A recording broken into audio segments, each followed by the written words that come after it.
Hello everyone, my name is Zaid, and I truly hope that all of you are doing well today. May you be safe, healthy, and surrounded by peace. Our topic today is something that often hides in the background of history, yet it shaped civilizations in ways far greater than battles or crowns. It is the story of libraries, those quiet guardians of human memory. A library is not just a building filled with books or scrolls.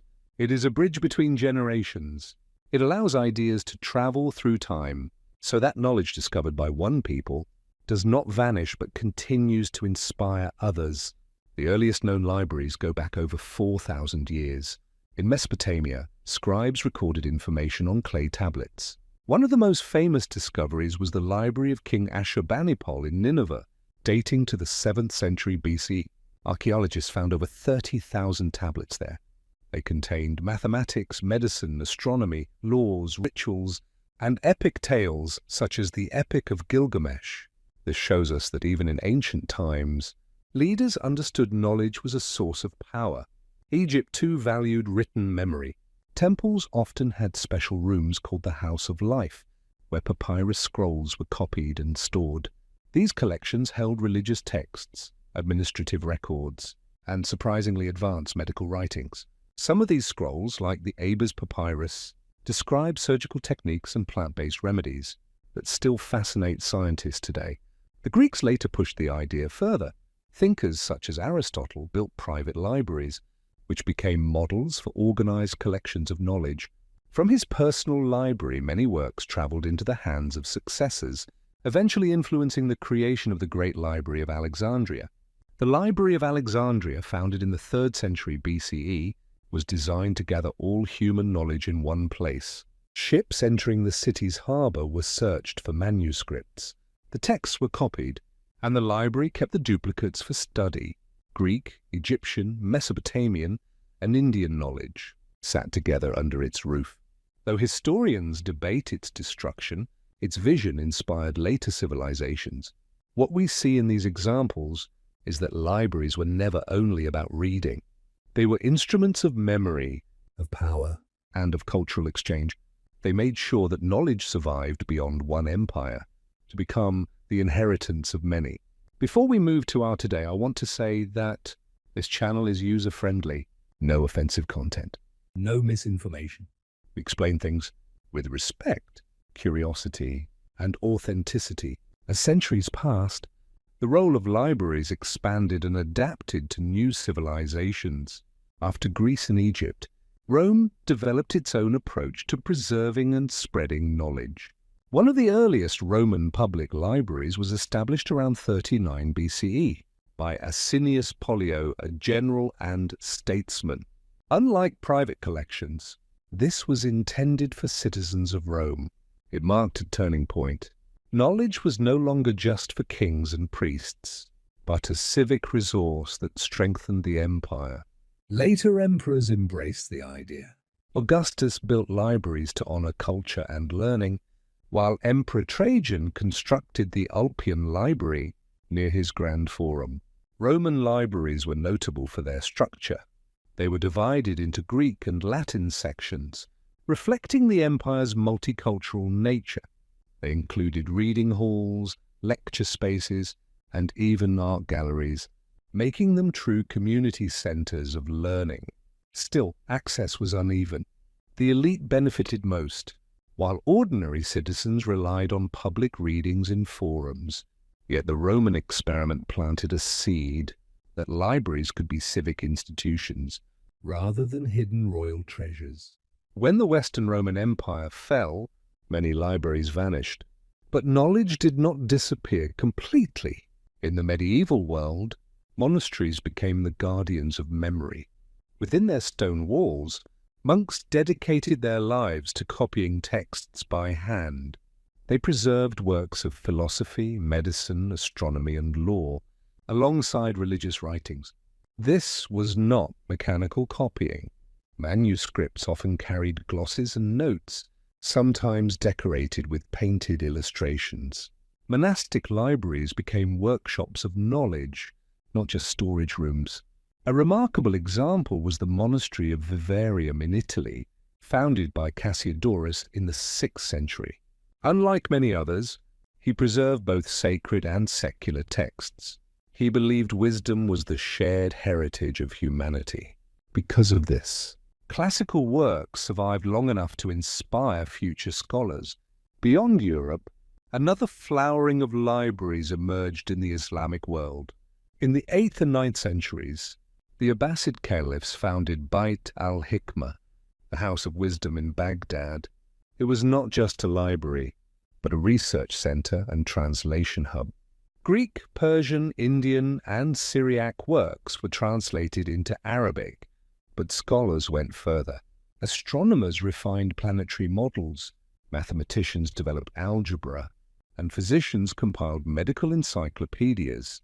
From Baghdad, this culture of learning spread across the Islamic world. In Córdoba, Spain, libraries amazed visitors from Christian Europe. Some collections held hundreds of thousands of volumes, while many Western monasteries had only a few dozen. Through these networks, libraries became bridges between civilizations.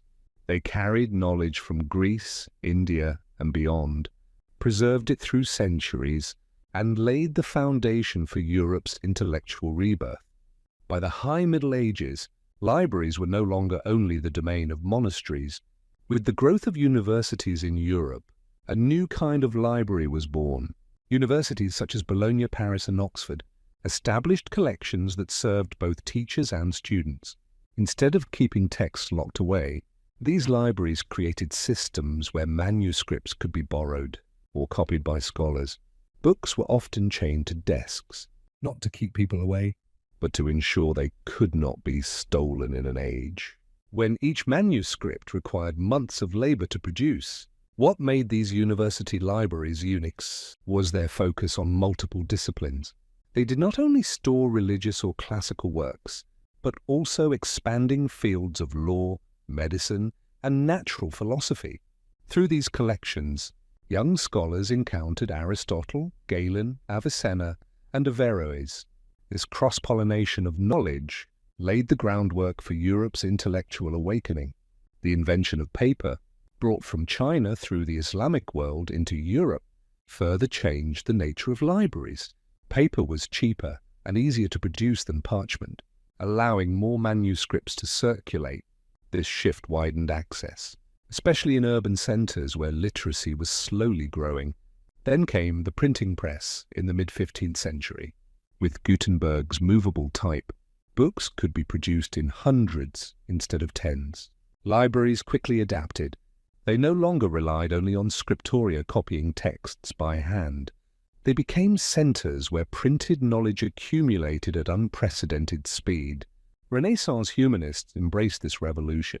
Collectors like Poggio Bracciolini searched abandoned monasteries for forgotten manuscripts, while wealthy patrons, such as the Medici family, sponsored libraries that reflected humanist values, the study of languages, history, philosophy, and the arts. The Vatican Library, formally established in 1475, is one of the best examples of this Renaissance spirit. It gathered manuscripts from across Europe and beyond, making them available to scholars. Other cities followed. Florence, Venice, and Paris developed libraries that were more systematically organized, with catalogues, indexes, and subject classifications. In this period, libraries began to transform from guarded treasuries into spaces of shared discovery.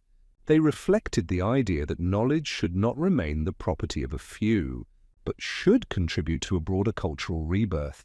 Beyond Europe, similar trends were visible. In the Ottoman Empire, imperial libraries attached to mosques and schools offered scholars access to vast collections of manuscripts. In Mughal India, emperors such as Akbar supported libraries filled with Persian, Sanskrit, and Arabic texts, illustrated with finely crafted miniatures. These collections blended art and scholarship, preserving the wisdom of diverse traditions. As the modern era unfolded, libraries took on a new mission: to serve not only rulers, scholars, or elites, but entire communities. The Enlightenment of the 17th and 18th centuries transformed how people viewed knowledge Thinkers argued that education was a public good and that free access to books could uplift society. This spirit gave rise to the concept of the public library.